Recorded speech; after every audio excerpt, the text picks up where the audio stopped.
The call came at 6:23 a.m. on a Sunday morning in November. "Mr. Davidson? This is Director Patricia Walsh from the NTSB. I need you to sit down." Those words still haunt me, even 8 months later. My wife, Sarah, my 17-year-old daughter, Emma, and my 12-year-old son, Tyler, gone. "Private plane crash in the Cascade Mountains," she said. The Cessna Citation went down 20 minutes after takeoff from Boeing Field. No survivors. They weren't supposed to be on that plane. I wasn't with them that weekend. I was in New York, finalizing a merger that was supposed to secure our future. Sarah had begged me to come with them to her sister's lake house in Chelan for one last family weekend before winter. "The kids need you, Michael," she'd said in our last video call. "Emma's been anxious about something and Tyler just wants his dad." But I stayed for the deal. The ambitious fool that I was, I chose a boardroom over my family's last weekend on Earth. The house felt like a tomb when I returned. Every photo mocked me. Emma's acceptance letter to Juilliard, she'd gotten in early admission, still pinned to the refrigerator. Tyler's drone sat on the kitchen counter, the one he'd been begging to fly with me for months. Marcus, Sarah's brother, had been the one to arrange the flight. His friend owned a charter company, he said. Safer than driving through the mountain passes in November, more comfortable. He'd even offered to go with them, but backed out last minute, claiming food poisoning. For weeks, I couldn't enter their rooms. When I finally did, it was only because the insurance company needed documentation. That's when I found it. Emma's diary, hidden inside her cello case, wrapped in sheet music.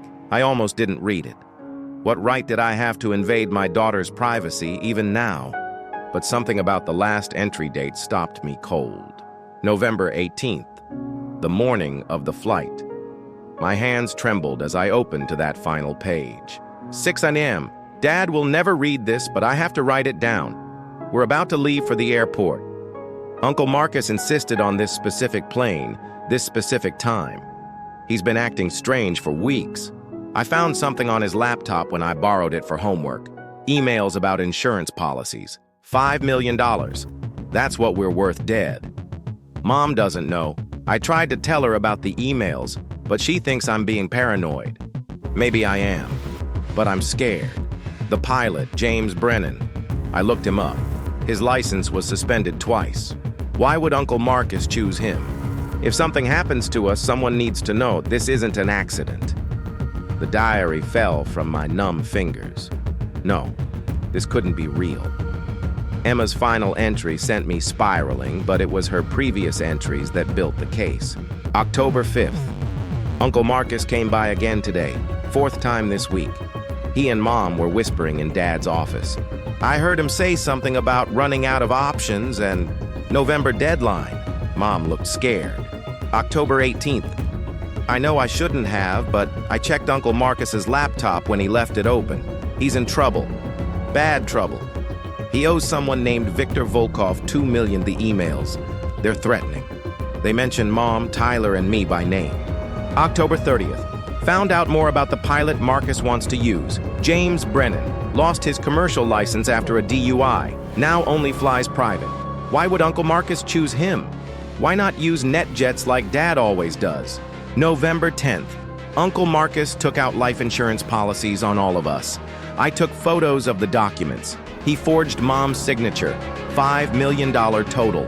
The beneficiary if we all die? Him. I'm scared. But who would believe a 17-year-old over a respected investment banker? My daughter had been building a case like a prosecutor. But there was more. November 15th. Heard Uncle Marcus on the phone in our garage. He thought I was at orchestra practice. He said, "The plane's altimeter will be off. Brennan knows what to do. Make it look like pilot error in bad weather." I recorded it on my phone, backing it up to the cloud now. I tore apart Emma's room looking for her phone, but it wasn't there. Of course not. It would have been with her on the plane. But Emma was smarter than that. The cloud backup. Her laptop password was in the diary. Truth, always, 2023. The recording was there. Marcus's voice, clear as day. "The weather forecast is perfect. Fog in the mountains. Brennan flies low, clips a peak. Tragic accident. The insurance pays out in 6 months. I called the NTSB immediately. Mr. Davidson, I understand you're grieving, Director Walsh said carefully. But the preliminary investigation shows pilot error. Flew too low in foggy conditions. My daughter recorded evidence of sabotage. Please just listen to it. There was a long pause. Bring everything you have tomorrow morning. And Mr. Davidson, don't contact Marcus Hayward. If this is real, we don't want him running. That night, I couldn't sleep. I went through every entry in Emma's diary. She documented everything. Dates, times, names, photos of documents. My teenage daughter had been living in fear for weeks, gathering evidence, trying to protect us all. November 12th, I told Tyler to fake being sick on the day of the trip. He won't listen. Says I'm being weird. I can't tell him the truth. He'd confront Uncle Marcus directly. Tyler's brave but not careful. My son. My brave, impulsive son, who would have tried to protect his family if he'd known. The next morning, I met with Director Walsh and FBI Special Agent Ramon Cruz. When they heard the recording and saw Emma's evidence, everything changed. We're opening a criminal investigation, Agent Cruz said. This recording, combined with the insurance documents, your daughter may have documented her own murder.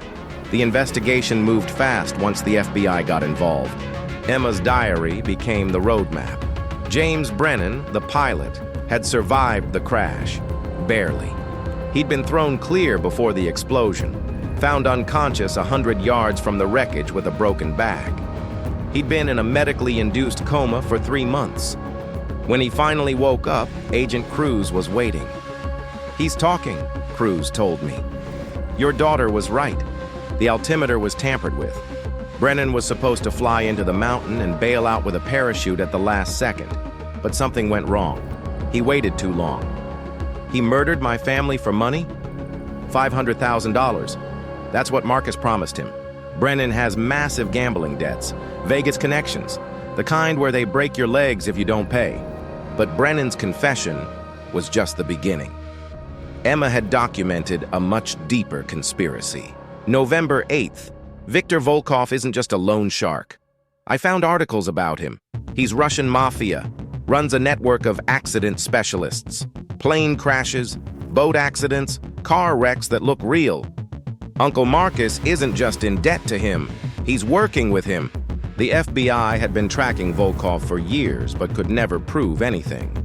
Emma's diary gave them the probable cause they needed. November 14th. Overheard Marcus and Volkov at the marina. Yes, I followed Uncle Marcus, I'm not sorry. They have a whole system. Volkov provides the specialists. Marcus identifies the targets. Wealthy families with big insurance policies. They've done this before. The Andersons last year, their yacht accident, that was them. The Andersons, I remembered that. Tech executive and his family lost at sea. Everyone said it was tragic bad luck. Emma had recorded that conversation too, using her phone from behind a shipping container. The audio was muffled but clear enough. Volkov. The plane method is cleaner than the boat. Less variables. Marcus. The payout is bigger too. $5 million clears my debt and leaves plenty for both of us. Volkov. Your sister won't suspect? Marcus. Sarah trusts me. She always has. Besides, I'll act devastated. I'm good at that. Agent Cruz played me another recording Emma had made. This one from November 16th. Marcus. After the crash, I'll comfort Michael. Become the brother he never had. Hell, maybe I'll marry Rebecca in a year or two. Keep it in the family. Rebecca, Sarah's younger sister. The thought made me sick, but Emma had been even more thorough. She'd hacked into Marcus's email. I learned from YouTube, she'd written, and found correspondence going back 2 years. Marcus had been planning this for a long time, waiting for the perfect opportunity. The lake house weekend was it. A legitimate reason for the family to fly. Bad weather forecast for later that day. I would be across the country with an alibi for Marcus, the grieving brother who'd lost his only family. Emma hadn't just documented the conspiracy. She'd prepared for her own death. November 17th. If you're reading this, I'm probably dead. I've scheduled emails to send to the FBI, the NTSB, and 3 major news outlets on November 25th unless I cancel them. All the evidence is attached. Uncle Marcus won't get away with this. But there was something else. Something that broke me completely. November 18th, 5:45 a.m. Last entry. We leave in 30 minutes. I've hidden copies of everything in 3 places. My cello case at home, my school locker, combination 310718, and a safety deposit box at Chase Bank on Madison. Key is in my music box under the ballerina. Dad, if you're reading this, it's not your fault. You couldn't have known. I love you. We all love you. Stop the bad men, then live. Be happy. That's what Mom would want. I found all 3 copies. Emma had been meticulous. Financial records, recordings, photos, even a timeline she'd created showing Marcus's movements and meetings with Volkov. But the most damning evidence came from an unexpected source, the plane itself. The black box had been recovered but showed nothing unusual except the altimeter malfunction. However, Emma had done something extraordinary. She'd hidden a GoPro in her backpack, set to record. It survived the crash, protected by the bag's padding and thrown clear in the initial impact. The video showed the inside of the plane during the final minutes. Sarah reading a magazine, Tyler playing his Nintendo Switch, Emma pretending to sleep but positioning the camera. And through the cockpit door, which was partially open, you could see Brennan checking his watch repeatedly, his parachute visible under his jacket. At 7:43 a.m., Brennan stood up, said he needed to check something in the back. You can hear Emma whisper, "Mom, something's wrong." Sarah's last words, captured on video. "Emmy, you're being paranoid. Uncle Marcus wouldn't let us fly if it wasn't safe." 30 seconds later, Brennan opened the rear door. The explosive decompression was instant. The video cut to chaos, screaming, alarms, then nothing. But Emma had done one more thing. She'd activated the emergency GPS beacon on her phone and thrown it out the door before the crash. It landed 2 miles away, intact. On it was a voice memo, recorded in those final seconds. "Dad, Uncle Marcus did this. The pilot just jumped. We're going down. I love you. Tell our story." With all this evidence, arrests should have been immediate, but Agent Cruz wanted more. He wanted the entire network. "Volkov has done this dozens of times," he explained. "Your family isn't the first. If we move too fast, his other associates disappear." So we set a trap. And Emma, even in death, had given us the perfect bait. November 13th. Uncle Marcus doesn't know I know this, but he's been stealing from Dad's investment accounts. Small amounts, but consistent. He has Dad's passwords. If Dad's gone too, Marcus inherits everything as the listed emergency beneficiary. I was worth far more than the insurance policies. My entire portfolio, the business, everything, nearly $50 million. Sarah and I had made Marcus the beneficiary years ago, before we had kids, and never updated it after the children were born. An oversight that almost cost everything. I played the grieving widower perfectly, started drinking publicly, made scenes at restaurants, posted depression-filled messages on social media, and then I reached out to Marcus. "I can't do this anymore," I told him over drinks. "Maybe I should just end it all, make it easy." Marcus's eyes lit up for just a second before he put on his concerned face. "Don't talk like that, Mike. You have to live, for them." "What's the point? Everyone I love is gone." "You have me," he said, putting his hand on mine. "I'm your family now." Over the next weeks, I played increasingly unstable. Started talking about updating my will, making sure family was taken care of. Marcus was always there, supportive, caring, planning my death. Agent Cruz had warrants for surveillance. Every meeting was recorded. Marcus began reaching out to Volkov again. "The husband is falling apart, suicidal. If he has an accident soon, no one would question it." Volkov was cautious.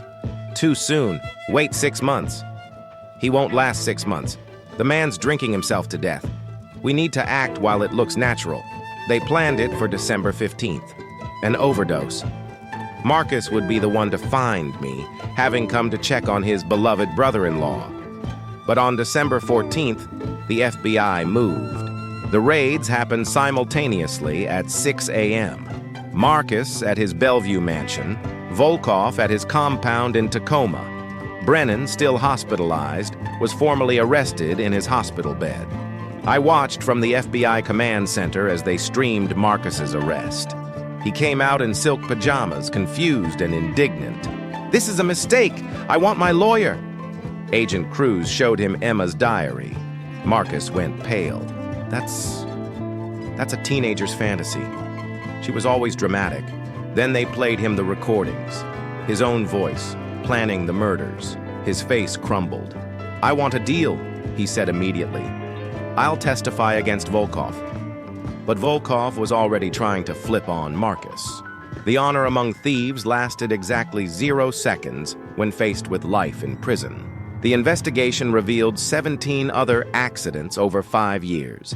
Planes, boats, cars, all wealthy families, all with large insurance payouts. Emma had been right. She'd stumbled onto a murder-for-hire ring that had killed over 40 people. During interrogation, Marcus broke down completely, but not with remorse, with anger. "It wasn't supposed to be them," he screamed. "Michael was supposed to be on that plane. He was the target." "Why?" Agent Cruz asked. "Because he had everything. The perfect wife, the perfect kids, the perfect life. He didn't deserve it. He worked all the time, never appreciated what he had. Sarah should have married someone who valued her."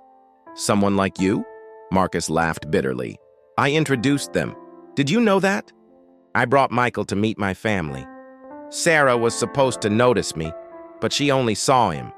20 years I watched them. 20 years of being Uncle Marcus when I should have been Dad. The jealousy had eaten him alive. The debt to Volkov had just been the catalyst. But there was another revelation. Rebecca, Sarah's sister, came forward.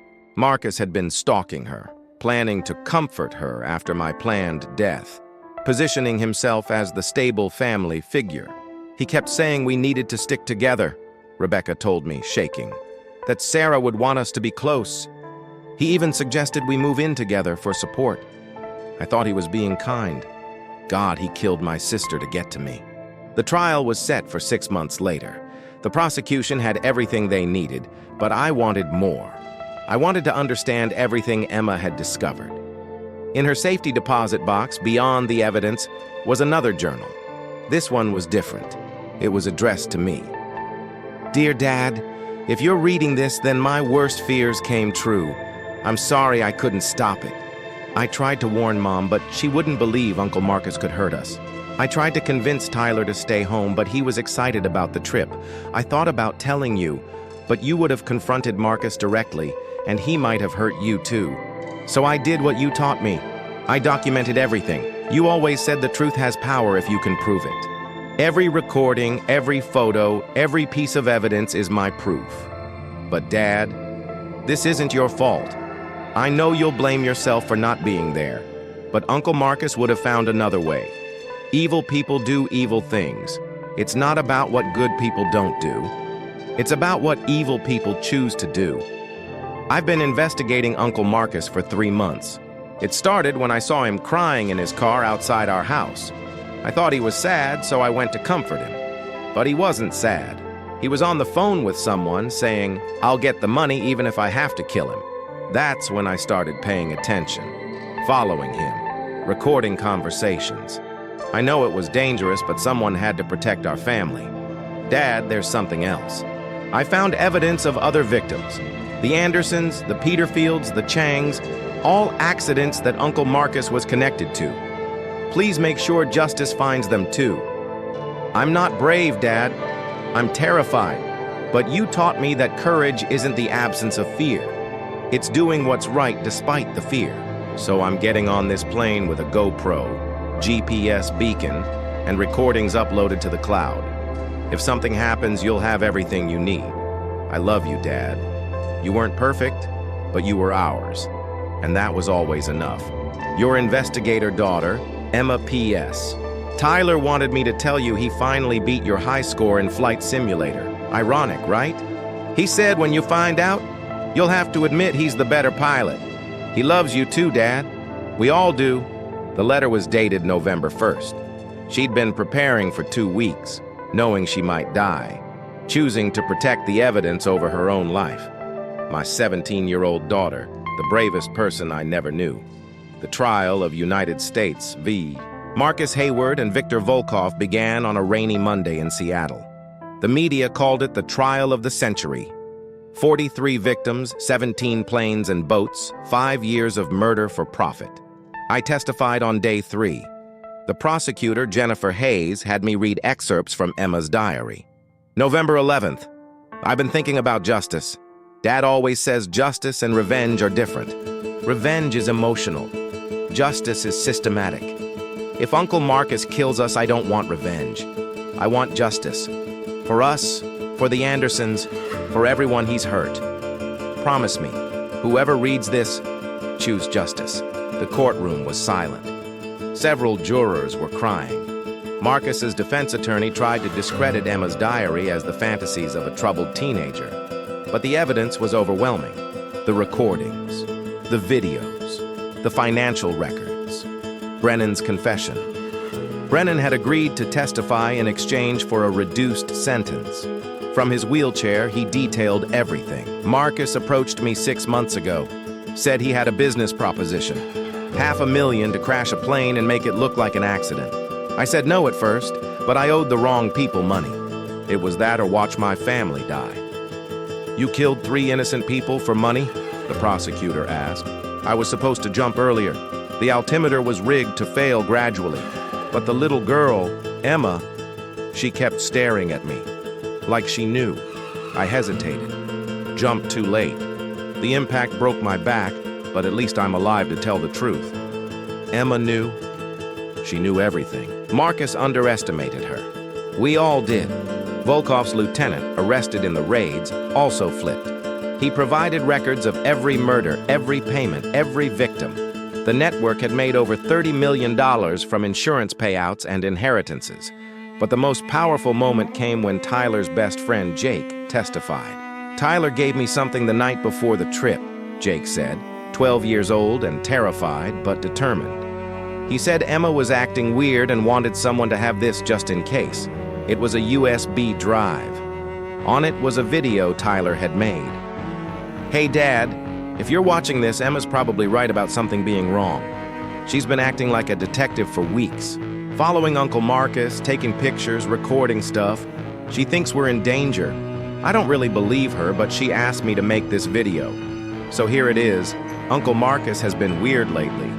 He keeps hugging us and saying he loves us like he's saying goodbye. Also, he asked me tons of questions about our trip, like what seat I wanted on the plane. Why would he care about that? Anyway, if something happens, check Emma's evidence. She's smarter than all of us. Love you, Dad. Also, I'm better at Flight Simulator than you now. Deal with it. My 12-year-old son, protecting his sister even when he didn't believe her fears. The jury deliberated for 6 hours. Guilty. 17 counts of murder in the first degree for Marcus. Life without parole. No possibility of release. Guilty. Same for Volkov, plus additional charges for racketeering and conspiracy. Brennan got 25 years with possibility of parole in 15. He'd spend it in protective custody. Volkov's remaining network had put a price on his head. As they led Marcus away, he stopped and looked at me. I loved Sarah, he said. In my own twisted way, I loved her. No, I replied. You loved the idea of her. The life you thought you deserved. Love doesn't murder, love protects. Emma understood that. A 17-year-old understood love better than you ever will. He started crying. What did she write about me? In her diary? Did she hate me? I thought about lying, telling him Emma despised him, but I gave him the truth, Emma's truth. She wrote that you were sick, that something inside you was broken. She pitied you, Marcus. My daughter, who you murdered, felt sorry for you. She wrote, Uncle Marcus could have been good. He chose not to be. That's the saddest thing of all. He collapsed completely, sobbing as they dragged him away. The victims' families approached me after the trial. The Andersons' parents, the Petersfield's children, the Chang's siblings. We formed a support group that still meets monthly. Emma had given them closure too.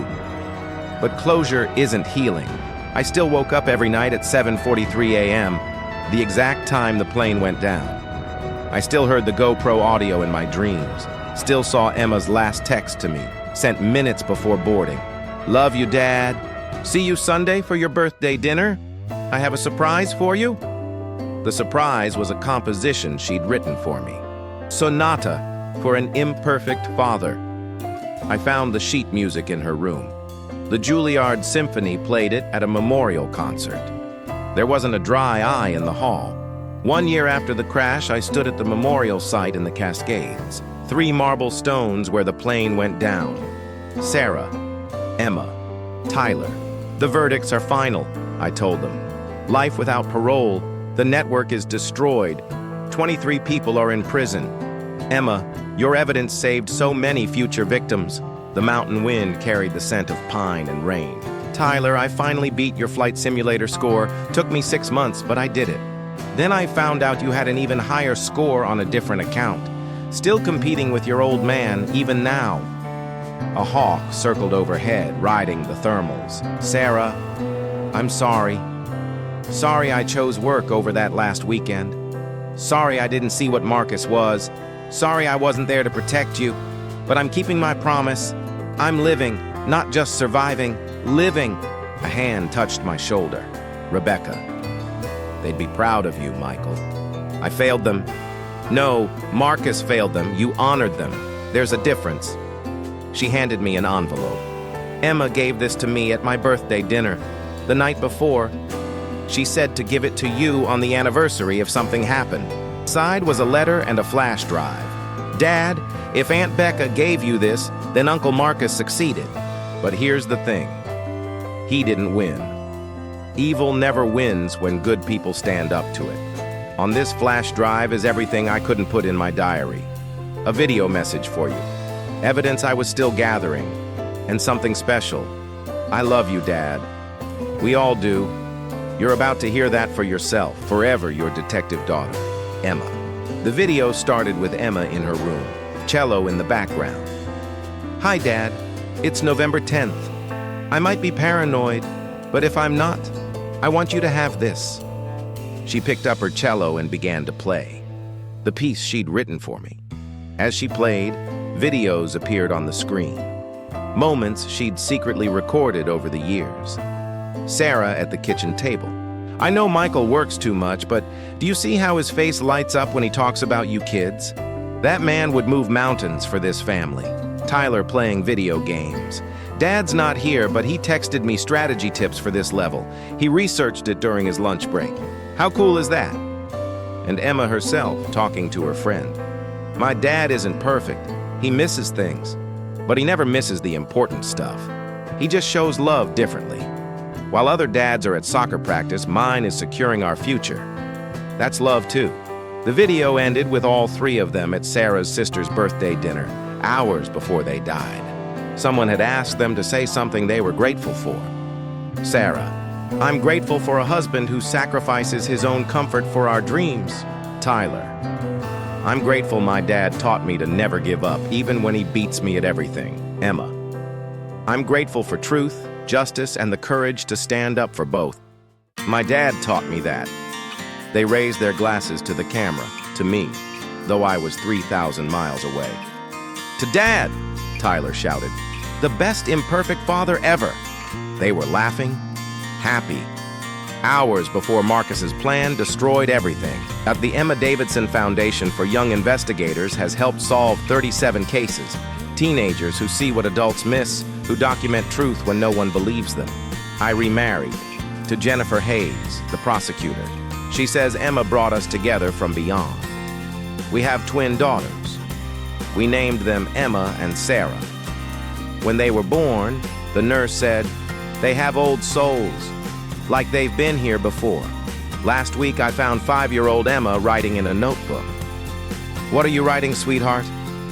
The truth, Daddy. Emma says we should always write the truth. Emma, your sister is right here. No, the other Emma, the one who watches us. Children say things. But sometimes, late at night, I swear I hear Emma's cello. Just a few notes carried on the wind. Tyler's best friend Jake is 17 now. He's applying to MIT, wants to design safer planes. His essay is about Tyler and how his best friend's death inspired his career path. Rebecca runs the foundation with me. She never married, says Marcus stole her ability to trust. But she's healing, one day at a time. James Brennan wrote me from prison, asked for forgiveness. I wrote back with Emma's words, "Justice and forgiveness aren't mutually exclusive. You're facing justice. Forgiveness is between you and your conscience." The mountain where they died is now a memorial park, the Emma Davidson Truth Park. Families come to remember their own lost ones. There's a plaque with Emma's words, "Truth doesn't die in darkness. It waits for someone brave enough to bring light." Every November 18th, at 7:43 a.m., I stand at the memorial. And every year, something remarkable happens. Hawks circle overhead, 3 of them, always 3. They dance on the wind for exactly 17 minutes, Emma's age, then disappear into the clouds. The locals say it's coincidence. I say it's my family telling me they're okay. Marcus died in prison last year. Heart attack. He was 43. They found Emma's diary in his cell. He'd somehow gotten a copy. The margins were filled with his writing. "I'm sorry," written thousands of times. At his burial, attended only by me, I left a single white rose with a note. "Emma forgives you. Find peace," because that's what Emma would have done. She documented evil, but she believed in redemption. My daughter, the detective with a poet's heart. Thank you for reading this story. If it touched you, please share it. Somewhere, a teenager is documenting truth that adults refuse to see. Somewhere, a parent needs to know that love isn't about being perfect. It's about being present in the ways we can be. Emma Davidson lived for 17 years, but her truth will echo forever. Sometimes the greatest tragedy becomes the most powerful truth. Sometimes a daughter's diary can bring down an empire of evil. And sometimes, just sometimes, the dead speak louder than the living ever could.